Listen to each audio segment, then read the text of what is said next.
नीलम Maithili channel का subscribe करबा के लेल लाल बटन का दबाओ आ तकर बाद घंटी पर क्लिक क के नव नव मैथिली गीतक आनंद उठाओ।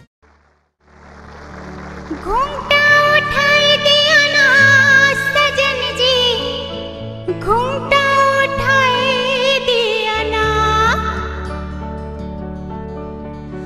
घूंघटा उठाए दिया ना सजन जी, घूंघटा उठाए दिया ना। अपन सजना से सजनी जी कहे छथिन कि गर्मी बहुत ही लागे सजन जी, पंखा हिलाई दिया ना कि हमरा